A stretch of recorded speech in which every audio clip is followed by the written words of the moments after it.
आज की वीडियो में हम कवर करेंगे निफ्टी का वीकली एनालिसिस और हम एक क्वेश्चन भी कवर करेंगे जो कि कमेंट सेक्शन में पूछा है। उनका सवाल ये है कि इंटरडे के लिए भी क्या हमें वीकली चार्ट का एनालिसिस करना होता है। तो चलिए हम इस क्वेश्चन को भी कवर करते हैं। देखिए, जैसे हमने लास्ट वीडियो में एनालिसिस किया था कि यहाँ से जो स्विंग है ये जस्ट स्टार्ट हुई है, तो हमें इस पॉइंट के बाद नीचे एक सेलिंग देखने को मिल सकती है। तो अभी हम देखेंगे कि ये जो पॉइंट है ये ओवरऑल चार्ट में वीकली और डेली के अकॉर्डिंग कहाँ पर है। तो उसके लिए पहले हम वीकली चार्ट पर जाएंगे। देखिए, हमने जैसे लास्ट वीडियो में एनालिसिस किया था, हम रिसेंट स्विंग को एनालिसिस कर रहे हैं। तो हमने जैसे यहाँ पर एक चैनल बनाया था कुछ इस तरह से, और हमने कहा था कि वीकली चार्ट पर जो रिसेंट स्विंग है उसका जो बायस है वो डाउन साइड है। फिर हम डेली टाइम फ्रेम पर गए थे और डेली टाइम फ्रेम पर हम इस चैनल को फॉलो कर रहे थे जिसका बायस था अप डायरेक्शन में। तो जब हमने ये एनालिसिस किया था तो हम इस पॉइंट पे थे और हमने कहा था कि ये जो स्विंग है डाउन साइड के लिए जस्ट स्टार्ट हुई है। देखिए, अभी हम 15 मिनट में जाएंगे और देखेंगे कि आगे का बायस क्या हो सकता है। देखिए, जैसे भी हम चार्ट को देखें तो हमें यहाँ पे भी एक डाउन चैनल दिख रहा है। देखिए, 15 मिनट में हम इस चैनल को देख रहे हैं और अभी हम इस स्विंग का एनालिसिस कर रहे हैं। देखिए, जो हमने ये चैनल बनाया है, हमने इस पॉइंट को और इस पॉइंट को, इन दोनों पॉइंट को हमने कनेक्ट करके इनके बीच का जो लो है जो कि ये पॉइंट होता है, हमने यहाँ से लाइन ड्रॉ करी है। देखिए, अभी जो प्राइस है जो हमने डेली पर चैनल बनाया था वो उसके बॉटम पर है। तो देखिए, इस पॉइंट पर अभी हमें एग्रेसिवली सेल करना थोड़ा रिस्की हो जाएगा, क्योंकि जब भी आप देख सकते हैं प्राइस चैनल के बॉटम पर आता है, हमें एक रैली देखने को मिलती है। तो इसलिए हमें यहाँ पर प्राइस को थोड़ा मूव करने देना होगा।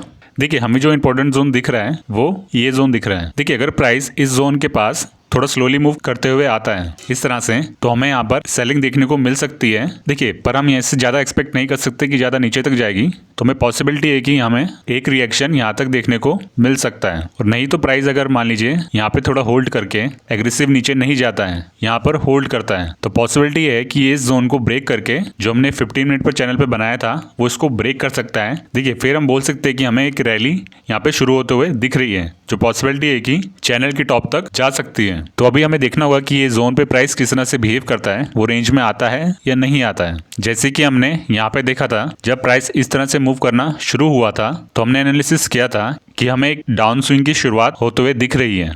उसी तरह से अगर हमें यहाँ पर बॉटम पर कोई रैली के साइन देखने को मिलते हैं, तब हम बोल सकते हैं कि हमें एक इस तरह से एक रैली देखने को मिल सकती है। तो चलिए, अभी कमेंट में पूछा हुआ सवाल उसको देखते हैं। उनका सवाल ये था कि इंट्राडे के लिए भी क्या हमें वीकली का एनालिसिस करना जरूरी है। तो देखिए, पहले हमें ये देखना होगा जो हम मल्टीपल टाइम फ्रेम पर एनालिसिस करते हैं उसका क्या बेनिफिट होता है। देखिए, जैसा भी हमने निफ्टी के चार्ट पर देखा था कि प्राइस कुछ इस तरह से मूव कर रहा था, उसके बाद वो रेंज में गया, फिर नेक्स्ट डे हमें यहाँ पर एक ब्रेकआउट देखने को मिला नीचे की ओर। तो चलिए मानते हैं कि ये ब्रेकआउट से पहले हमारे पास सिर्फ इतना ही चार्ट है। तो देखिए, सिर्फ इस चार्ट के बेसिस पर ये एनालिसिस करना कि कहाँ ब्रेकआउट होगा या फिर ओवरऑल बायस क्या है, ये थोड़ा मुश्किल हो जाता है। देखिए, फिर अगर हम डेली के टाइम फ्रेम पर जाते हैं तो हमें प्राइस की और मूवमेंट देखने को मिलती है कि प्राइस इस पॉइंट तक आया कैसे है। तो उसमें हमने देखा था कि प्राइस एक चैनल में मूव कर रहा है इस तरह से, और हम जो है इस चैनल के मिडल में है, और हमें पता है कि प्राइस कुछ इस तरह से मूव करा था, यहाँ पे नीचे आया था, फिर यहाँ पे एक रैली देखने को मिली थी और प्राइस यहाँ से दोबारा नीचे मूव करना शुरू हुआ था। तो अब हमारे पास थोड़ा और डेटा आ गया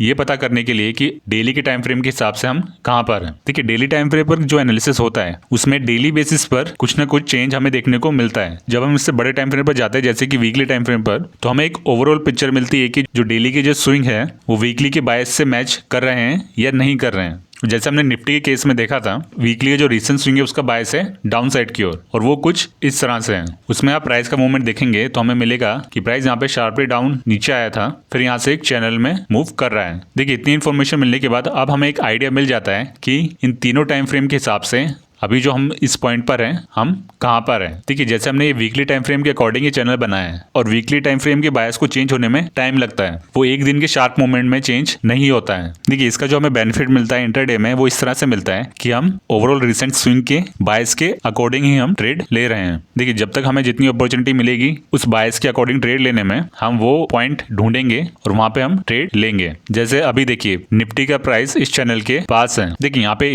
एकदम से बाय ट्रेड इनिशिएट करना थोड़ा रिस्की हो जाएगा, क्योंकि हम ओवरऑल ट्रेंड के अपोजिट में ट्रेड कर रहे होंगे। तो हमें जब यहाँ पर कुछ शार्प मूवमेंट देखने को मिलेगी, जब हमें दिखेगा कि डेली के टाइम फ्रेम पर प्राइस एग्रेसिव मूव कर रहा है, या फिर हमें एक डेली के टाइम फ्रेम पर एक शार्प ग्रीन कैंडल देखने को मिलती है, तब हम बोल सकते हैं कि शायद आने वाले कुछ टाइम पर जो हमने चैनल बनाया है वीकली के टाइम फ्रेम पर वो ब्रेक हो सकता है। हमें कोई शार्प मूवमेंट देखने को नहीं मिलता, तब तक हमारा बायस वीकली का चेंज नहीं होगा। इसलिए अभी हमें यहाँ पे थोड़ा वेट करना होगा, देखना होगा कि प्राइस किस तरह से मूव करता है। आशा करते हैं कि आपके क्वेश्चन का आंसर इसमें मिल गया होगा।